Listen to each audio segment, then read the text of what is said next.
నమస్కారం సార్. దాదాపు 5 సంవత్సరాలు పూర్తిగా వస్తుంది జగన్మోహన్ రెడ్డి గారు అధికారంలోకి వచ్చి. ఈ యొక్క అధికారంలో రాష్ట్రం ఎంతవరకు అభివృద్ధి చెందిందంటారు? అభివృద్ధి అనేది శూన్యం. 5 సంవత్సరాల్లో సంక్షేమ వర్క్ ఇస్తున్నాడు, కానీ అభివృద్ధి అనేది శూన్యం. ఏ పరిచయం అడిగినా చెప్తున్నారు.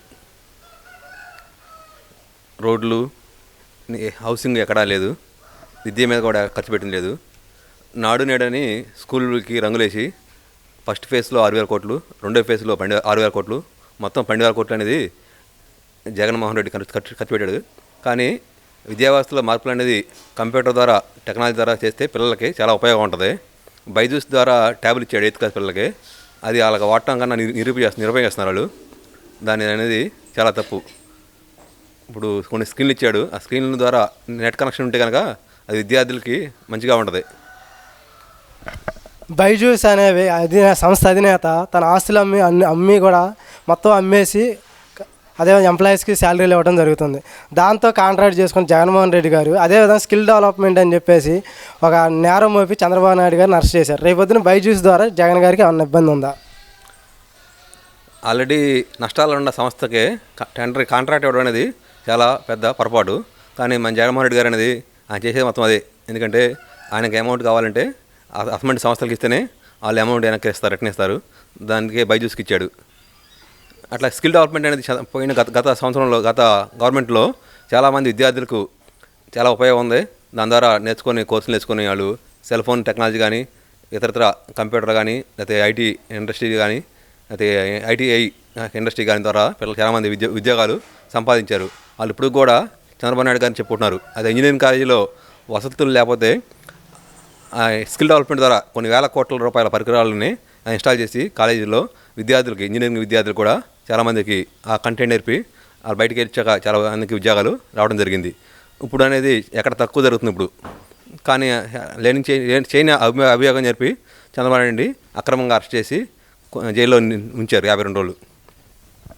అదేవిధంగా కియా పరిశ్రమ అనేది చంద్రబాబు నాయుడు గారి హయాంలో శంకుస్థాపన జరిగింది. అదేవిధంగా పరిశ్రమ కూడా పూర్తిగా మొదలైంది. కానీ ఆ కియా పరిశ్రమ తెచ్చింది రాజశేఖర రెడ్డి గారి హయాంలో అని చెప్పేసి గుడివాడ అమర్నాథ్ గారు మాట్లాడుతున్నారు. ఇది ఎంతవరకు వాస్తవం? మామూలుగా అనంతపురం జిల్లాలో మెట్ట ప్రాంతంలో పంటలు పండిన పరిస్థితుల్లో కూడా ఆయన నీరిచ్చి కియా పరిశ్రమని స్థాపిస్తే వేల కోట్ల అభివృద్ధి చేసి ఆడ మన ఊర్లోనే చూస్తున్నాం కార్లు, కియా కార్లు అనేది. మనం అనుకుంటాం అందరికి అమెరికాలోనో జపాన్లోనో కార్లు తయారయ్యాయి. కానీ మన ఆంధ్రప్రదేశ్లోనే అనంతపురం జిల్లాలో కియా కార్లు తయారవుతున్నాయంటే మన చంద్రబాబు నాయుడు గారి దూరదృష్టి అనేది చెప్పకనే చెప్పవచ్చు. అనేది ఏ పిల్లవాడిని అడిగినా చూతాడు కార్ల పరిశ్రమ ఆంధ్రప్రదేశ్లో అనంతపురం జిల్లాలో ఉంది.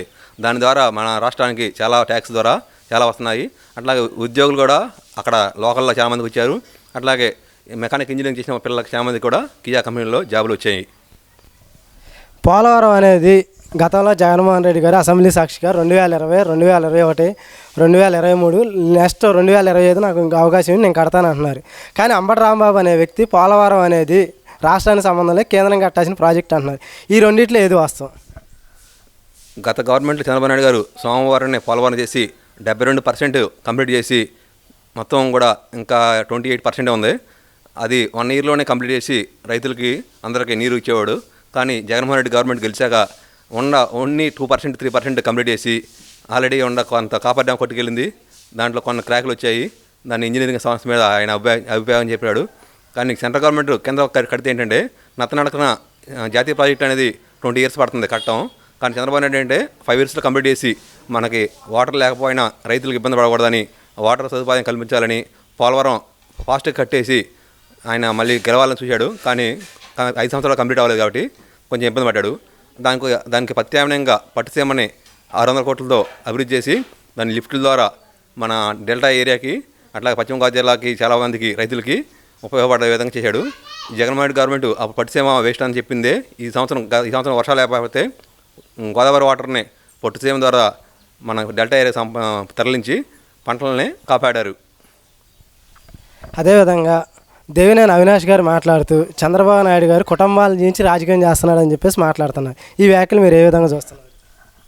ఈరోజు షర్మిలా గారు చెప్పారు, మా అన్నగారే కుటుంబాలు చీల్చి నన్ను మా అమ్మగారిని వేరే చేశారని. మనం చెప్పవసరం లేదు. ఆ పార్టీ వాళ్ళ కుటుంబం వాళ్ళ సిస్టరే చెబుతున్నారు. దాన్ని మనం చెప్పవసరం లేదు, దాని మీద కామెంట్ చేయవసరం లేదు. వాళ్ళ కుటుంబాలు వాళ్ళే తెచ్చుకున్నారు. వాళ్ళ బాబాయిని ఆయనే ఆ సంబంధికులు హత్య చేశారు. అది ఇప్పుడు కూడా బయటపడతాయి.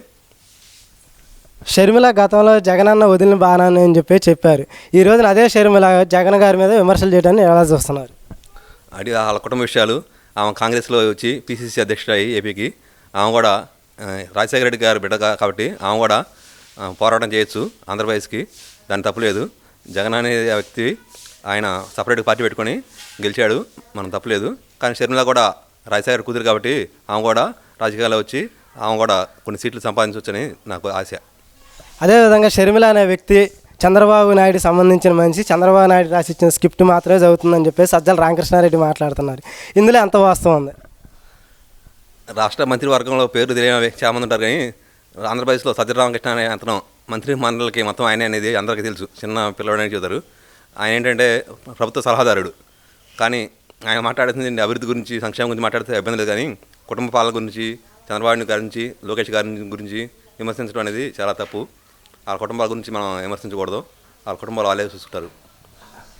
2024 అధికారం వచ్చిన తర్వాత పవన్ కళ్యాణ్ని పక్కన పెట్టేస్తారు ప్యాకేజీ ఇచ్చాయని చెప్పేసి మంత్రి జోగి రమేష్ మాట్లాడుతున్నారు. ఇందులో ఎంత వాస్తవం ఉంది? జోగి రమేష్ చెప్పాలంటే ఆయన పార్టీ ఆఫీస్ మీద రైడ్ చేస్తేనే ఆయనకి మంత్రి పదవి అని చెప్తే ఆయన పార్టీ ఆఫీస్ మీద రైడ్ చేసి మంగళగిరిలో మంత్రి పదవి సంపాదించాడు. మంత్రి పదవి సంపాదించిన అక్కడ పెడంలో సీట్ ఇవ్వకుండా ఆయన్ని వేరే చోటకి తరలిస్తే అక్కడ కూడా ప్రజలు వైసీపీ నాయకులు వద్దంటున్నారు ఆయన్ని. ఇక ఆయన గురించి మనం చెప్పవసరం లేదుగా. బోరుగడ్డ అనిల్ మాట్లాడుతూ జగన్మోహన్ రెడ్డి నాకు ఒక అవకాశం ఇస్తే చంద్రబాబు తల నరికి తీసుకొస్తాను అంటున్నాడు. ఈ వ్యాఖ్యలు మీరు ఏ విధంగా చూస్తున్నారు? అదేవిధంగా ఆర్జీవీ కూడా వ్యూహం అనే సినిమా సెన్సార్ బోర్డు రద్దు చేసింది. ఇవన్నీ సెన్సార్ బోర్డు అనేది ఆ సినిమాలో ఉన్నవి క్లిప్పింగ్స్ అన్ని చూసి ఆడియోలు అది రిలీజ్ చేయాలా వద్దనేది వాళ్ళ ఇష్టం. అది దాంట్లో తప్పుడు సంకేతాలు ఉన్నాయి కాబట్టి వాళ్ళు సెన్సార్ బోర్డు దానికి పర్మిషన్ ఇవ్వలేదని నేను చూస్తున్నాను.